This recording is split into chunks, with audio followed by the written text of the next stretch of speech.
Rishi Sunak assume a chefia do governo do Reino Unido. Britânicos esperam soluções económicas e estabilidade. Milhares de edifícios na Ucrânia continuam sem luz. Volodymyr Zelensky garante que a Rússia comprou mais de 2.000 drones ao Irão. Em plena crise energética, os ministros do Ambiente da União Europeia prepararam a posição para a Cimeira do Clima no Egito.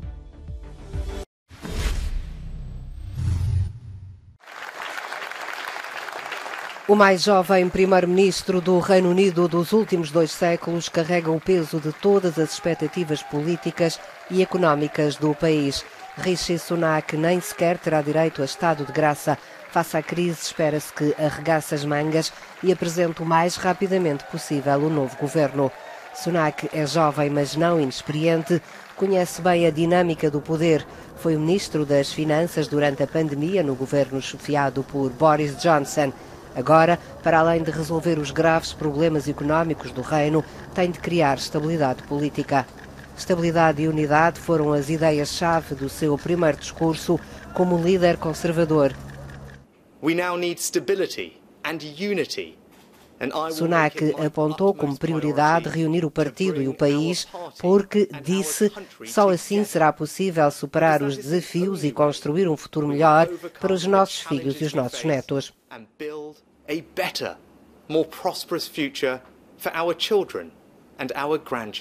Rishi Sunak sabe que será duplamente escrutinado pelos analistas e pela opinião pública, porque chega à chefia do governo com o país em situação crítica e é o primeiro asiático a instalar-se no número 10 de Downing Street. Rishi Sunak enfrenta o desafio de restaurar a confiança num país política e economicamente desgastado. Será ele o homem da situação? A professora de política Rainbow Murray disse à Euronews que em 4 dias de campanha Sunak não deixou pistas sobre o que tenciona fazer. Ele conseguiu levar toda a campanha sem dizer uma única palavra a ninguém sobre o que vai fazer. Agora teve uma conversa com a bancada parlamentar do partido, à porta fechada, mas o resto do mundo ainda está no escuro. É preciso confiar no que prometeu na campanha há 7 semanas, mas têm sido umas longas 7 semanas políticas. As pistas foram deixadas durante o verão na campanha contra Liz Truss. Na altura, o partido virou-lhe as costas por ser demasiado franco sobre o estado da economia. Na campanha no verão tentou ter um discurso honesto sobre o estado da economia, reconhecendo que têm de ser tomadas decisões difíceis sobre o aumento dos impostos e sobre a redução da despesa pública.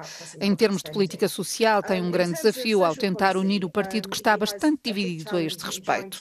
Mas ele vai certamente querer contentar a ala direita do partido com o seu programa social, especialmente porque eles não vão ficar satisfeitos com o programa económico.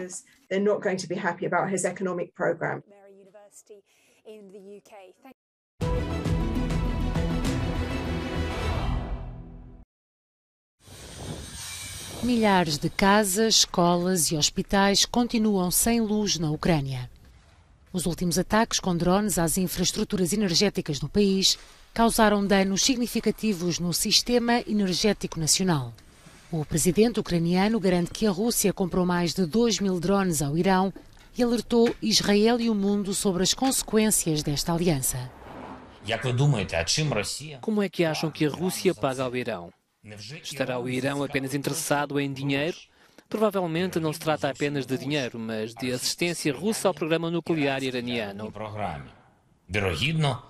Provavelmente é exatamente este o significado da aliança, e esta aliança simplesmente não teria acontecido se os vossos políticos tivessem tomado uma decisão na altura certa. No terreno, com o avanço das tropas ucranianas, a Rússia continua a transferir a população de Kherson e espalha suspeitas sobre um alegado plano ucraniano para um ataque com bombas de material radioativo. Temos informações concretas sobre as instituições científicas na Ucrânia que são capazes de criar esta bomba muito suja. A informação que verificamos através dos canais apropriados é que esta não é uma acusação infundada. Existem sérios motivos para acreditar que estes ataques podem ser planeados. Qualquer que seja o desfecho do conflito, a maioria dos líderes europeus comprometem-se a continuar a apoiar a Ucrânia. O chanceler alemão apelou esta segunda-feira a um plano Marshall para reconstruir um país destinado a tornar-se membro de pleno direito da União Europeia.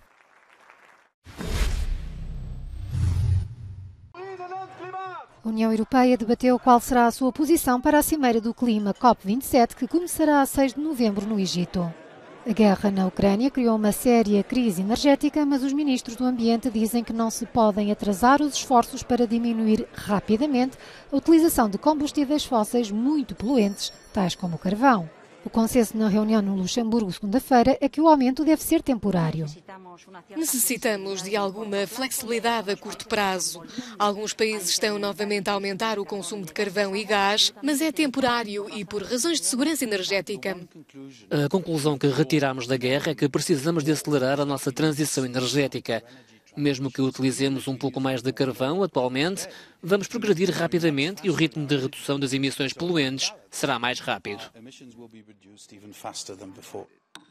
Na reunião de 2021, os participantes prometeram baixar o consumo de carvão, incluindo grandes utilizadores como a China e a Índia. Portugal já não usa carvão, mas os governos da Alemanha, Áustria, Itália e Países Baixos foram alguns dos que voltaram a aumentar o consumo. Um sinal que pode desencorajar o setor privado de contribuir para a redução das emissões poluentes. Penso tratar-se, obviamente, de uma má notícia. Se queremos diminuir a temperatura média, devemos parar de queimar carvão e petróleo. Quanto mais carvão queimarmos, mais aumentaremos a temperatura e mais esforço será necessário para inverter a curva ascendente. Foi preciso ter uma guerra para mostrar que a Europa tem de ter um melhor planeamento e aposta nas energias renováveis. Espero que isso agora avance e que seja acelerado. A União Europeia vai ter também de definir a contribuição para o financiamento de medidas de adaptação para os países menos desenvolvidos, mas muito afetados por catástrofes climáticas, sob cada vez maior pressão do movimento ambientalista popular mundial.